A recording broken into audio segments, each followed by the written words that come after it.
arriba. Ahora por arriba, rápido. Rápido, joder. Por arriba. Por arriba. Vamos rápido.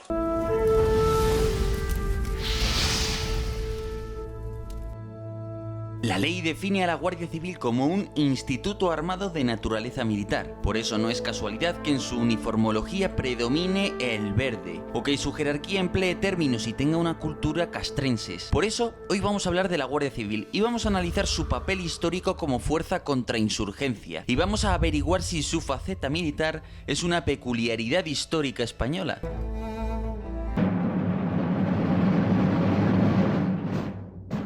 La Libia posterior a 2011 y la España posterior a 1814 tienen algunas cosas en común. Los españoles se pasaron 6 años haciendo la que puede ser considerada la primera guerra de guerrillas moderna contra el invasor francés. Los medios prusianos, ingleses y rusos de la época se hicieron eco de la peculiar forma de guerrear en España, y su influencia alcanzó a algunos de los grandes pensadores militares, como von Clausewitz. Pero igual que en Libia, la guerra de la independencia dejó cicatrices. Demasiada gente armada, demasiada gente con experiencia militar, demasiada violencia entre monárquicos, absolutistas y liberales. Claro, el fenómeno de la guerra de guerrillas en España contra los franceses había dado lugar a que hubiera una cantidad enorme de gente armada, de gente que se había sentido legitimada a emplear dichas armas, a una destrucción de muchas de las jerarquías locales en distintas partes de España y por tanto pues al fenómeno conocido como el bandolerismo, un fenómeno que provocó que los caminos de España se volvieran tremendamente peligrosos para los viajeros, ya que en determinadas zonas pues aparecían bandas de básicamente forajidos, renegados, que con armas de todo tipo pues te asaltaban y te robaban todo, ¿no? Claro, ¿cómo combatir esta lacra que provocaba tanta inseguridad? Pues ahí es donde necesitas una policía especializada un poco en ese mundo rural, por así decirlo. Pero un momento, antes de continuar, permitidme presentaros al patrocinador de este vídeo, Éxito Oposiciones. Si no estáis interesados en presentaros a la Policía Nacional, Guardia Civil, Tropa y Marinería, podéis avanzar 30 segundos. Si sí estáis interesados, creo que os conviene escuchar esto.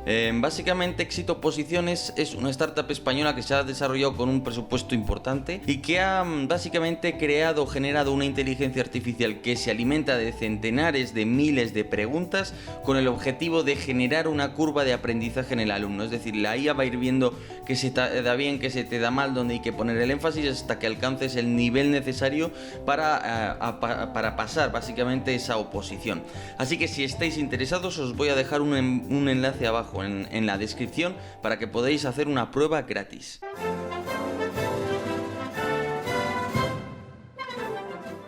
Eran los tiempos en los que la influencia de la Revolución Francesa y de Napoleón habían dejado su impronta en toda Europa. Una impronta basada en la necesidad de un Estado centralizado con el monopolio de la fuerza. Una impronta que dictaba que un Estado moderno necesitaba una potente policía de rasgos militares. Los carabinieri italianos y los gendarmes franceses fueron la punta de lanza de este fenómeno en Europa, y los liberales que se alzaron con el poder en España pronto adoptaron esta idea. En 1820, el ministro de la Guerra y teniente general duque de Ahumada logró que se constituyera la Legión de Salvaguardias Nacionales, la auténtica semilla de la Guardia Civil. El verdadero fundador de la Guardia Civil no va a ser el duque de Ahumada que creó la Legión de Salvaguardias Nacionales, sino su hijo, también duque de Ahumada, que va a ser el que va a dar lugar a la Guardia Civil. Se ve que la idea de alguna manera pervivió en la familia, y también es interesante decir que en la aristocracia de aquella época, tan ligada a la monarquía y tan ligada a su vez a la guerra, ¿no? Pues tenía mucha importancia el papel militar. Quizás estos duques aún tenían en mente aquello de los tercios, ¿no? Esas épocas más épicas, más gloriosas, pintadas en todos esos cuadros de palacio, en las que, de nuevo, esos duques tenían un papel muy importante como líderes de los ejércitos reales, ¿no? Esa vestimenta, esa estética militar, pues seguían, digamos, de alguna manera arraigado en los primeros creadores de la Guardia Civil. Y es que, en cierto sentido, quizás no había otra forma de tener una policía, o al menos esta era una de las formas más utilizadas en su tiempo. Ya vemos que la Guardia Civil nació del Ministerio de la Guerra, no del de Gobernación, que habría sido el equivalente a Interior en la actualidad. También podemos observar cómo el ethos y la simbología castrenses impregnan al cuerpo. Este espíritu militar se debe a que en el siglo XIX defensa interior, exterior y seguridad eran conceptos hermanos. Quien quería seguridad y defensa necesitaba un ejército, y crear un instituto armado como la Guardia Civil solo se podía concebir en el marco de una jerarquía y un espíritu netamente militares. También hay que tener en cuenta que la España del siglo XIX era muy inestable y llena de bandidaje y conflictos intestinos, por lo que solo un cuerpo con cierto adiestramiento militar podría sobrevivir y actuar en un entorno así. Claro, en las guerras carlistas la Guardia Civil va a demostrar otra vez ese valor que tiene como cuerpo entre lo policial y lo militar en ocasiones, ¿no? Entonces van a defender determinados destacamentos contra los carlistas, conocen muy bien de nuevo todo ese mundo rural que es donde se combate sobre todo. Y además hay que tener en cuenta que tanto las Fuerzas Armadas como la Guardia Civil tienen un grado de ligazón enorme con la realeza, con la corona, y eso va a ser muy importante a la hora de luchar con los carlistas, puesto que la Guardia Civil va a ser una de las herramientas al servicio de Isabel II, que proponía un modelo de monarquía algo más liberal. Un rasgo fundamental del ejército de tierra español de la época, y en realidad de otros ejércitos europeos, era la ligazón con la monarquía. Los estados del siglo XIX aún eran monarquías en las que el uso de la fuerza y los ejércitos debían su lealtad a la corona, casi tanto como al gobierno democrático. La Guardia Civil y el ejército de tierra han preservado este rasgo de cultura militar hasta nuestros días, y bien de manera mucho más laxa que en el pasado. No en vano el rey es el jefe de los ejércitos y ha servido en los tres: tierra, mar y aire. De hecho, permitidme que os cuente una pequeña anécdota. Civiles que hemos acudido a actos, ceremonias del ejército, también las públicas, pero otras no tan públicas, charlas preparadas para gente de la industria de defensa, cosas de estas, pues al menos a mí, y creo que a alguna de la gente con la que vivía también, nos sorprendió la primera vez. Bueno, pues dijeron lo de viva el rey, ¿no? De una manera muy orgullosa y de una manera que no sueles escuchar desde luego en la sociedad civil, y eso te da muestra de que pues estos valores y esta lealtad a la corona, especialmente yo diría en la Armada y el Ejército de Tierra, pues siguen muy presentes. Tiene mucha raigambre el rey. Es una figura a la que se le tiene mucho respeto y mucho cariño. ¡Por abajo! ¡Por arriba! ¡Ahora por arriba! ¡Rápido! ¡Rápido, joder! ¡Por arriba! ¡Por arriba! ¡Vamos rápido! Lo más importante es que el Ejército de Tierra y la Guardia Civil tienen lazos humanos y sociales que se han articulado a través de la formación de los oficiales y de los suboficiales. Efectivamente, todos y cada uno de los oficiales de la Guardia Civil y del Ejército hacen juntos sus primeros años de formación en la Academia Militar General de Zaragoza. En Zaragoza establecen vínculos personales. En Zaragoza los guardias interiorizan el patriotismo, la jerarquía, la disciplina y la lealtad como valores fundamentales. Y no solo eso. Los futuros oficiales de la Guardia aprenden a manejar armamento básico como ametralladoras, bazucas, fusiles o morteros, a la vez que aprenden algunos rudimentos del uso de blindados.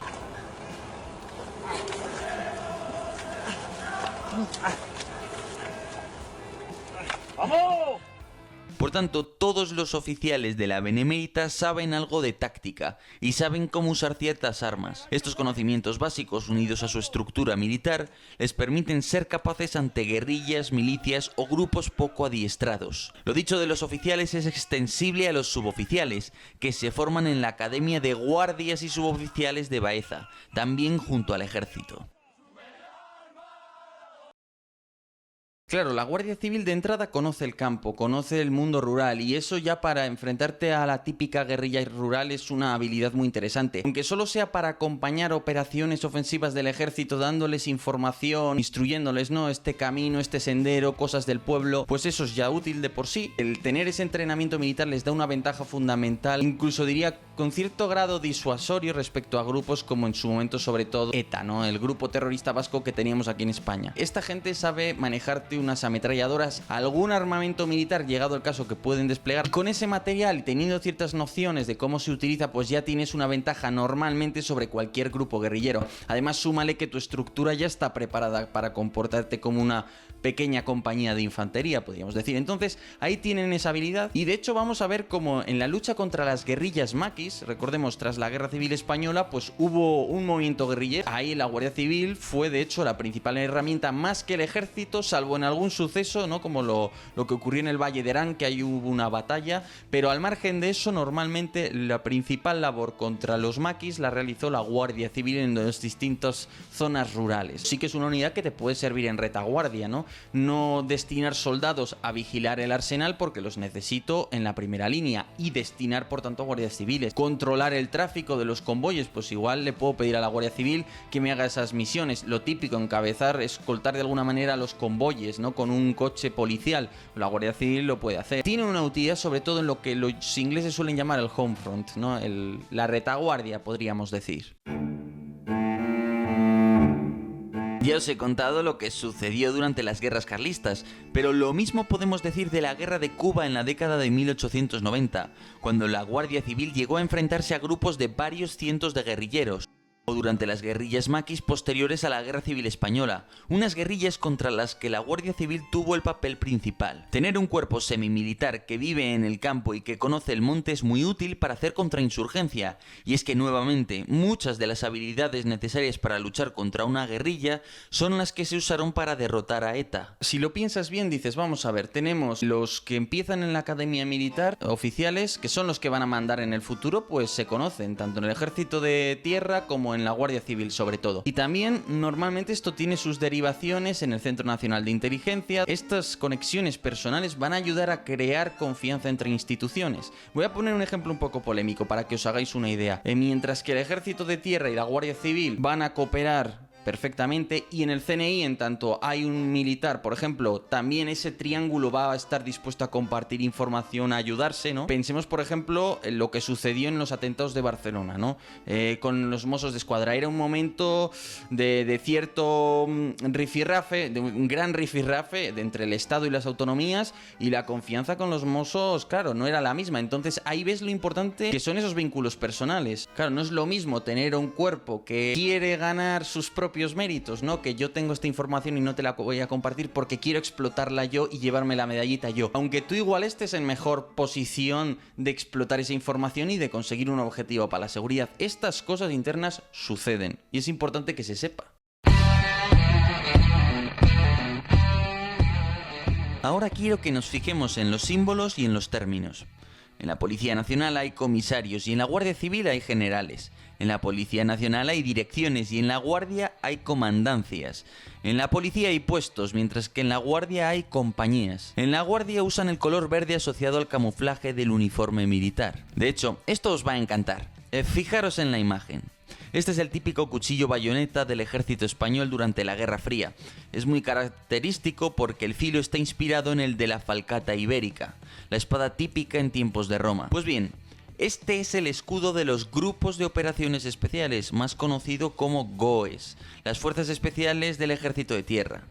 Este otro es el de las Fuerzas Especiales del Ejército del Aire, mientras que este otro es el de las Fuerzas Especiales de la Armada. Como veis, todos tienen una cosa en común. Y este otro es el del Grupo de Acción Rápida de la Guardia Civil. Como veis, mantiene ese cuchillo bayoneta, ese machete. Y también este otro, como podéis observar, es el del Grupo de Acción Rural, también de la Guardia Civil, que por cierto tiene ese jabalí porque es la mascota de la unidad, tienen un jabalí. La disciplina y posiblemente una parte importante de tácticas, técnicas y procedimientos de la Guardia Civil, sobre todo en las fuerzas especiales, pues son militares, claro.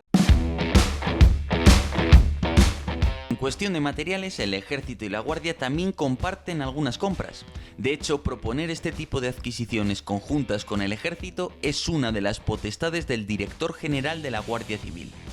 Por ejemplo, la Guardia Civil utilizaba los blindados BLR Pegaso, los mismos que el ejército usaba para proteger bases y misiones de escolta, mientras que en la actualidad cuentan con algunos blindados Lince especialmente protegidos como los del ejército. Incluso en el programa de diseño del fusil de asalto nacional ZEDME-L, la Guardia Civil adquirió miles de unidades de un modelo similar al del ejército, aunque algo más caro y de mejor calidad. ¿En qué forma se materializa ese ethos, ese espíritu de la Guardia Civil marcadamente militar? En buena medida, en otra medida no, por supuesto. Pues en el Código Penal Militar que se les puede aplicar. El Código Penal Militar en general es más duro, da un poder mayor de alguna manera a la jerarquía, a tu superior, y en ese sentido pues al Guardia Civil seguramente un superior le puede exigir más que en otros cuerpos, le puede, sobre todo en situaciones de crisis, llevar a límites mayores, por así decirlo. Ese Código Penal Militar lo que va a hacer es consagrar el espíritu militar de una manera jurídica y reglada. Algunos se quejan incluso de que se le apliquen estas normas porque por lo general, sobre todo ya digo, desde el punto de vista disciplinario y jerárquico, pues es más duro, aparte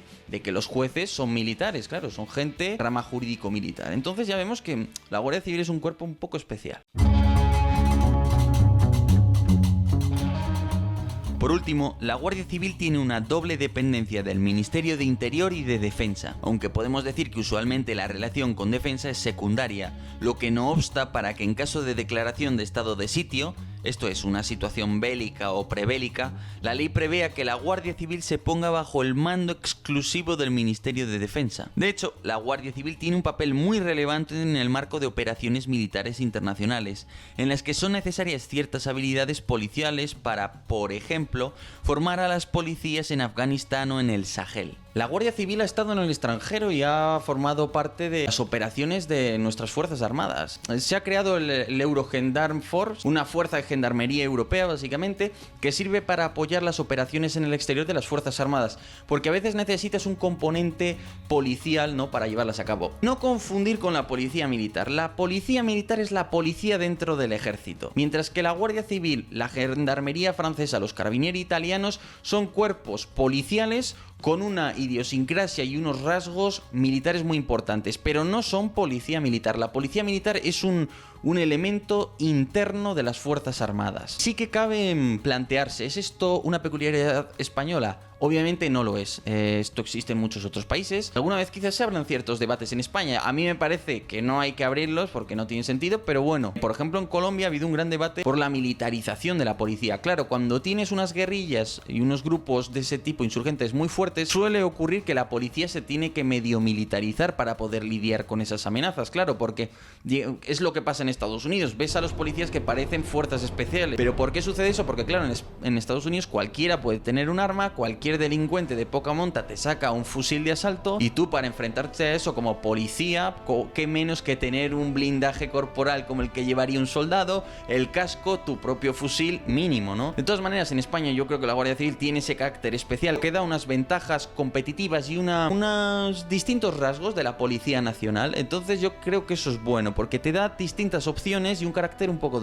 distinto de nuevo. Una de las herramientas más interesantes de la Guardia Civil es que te permite ese control de la escalada, ¿no?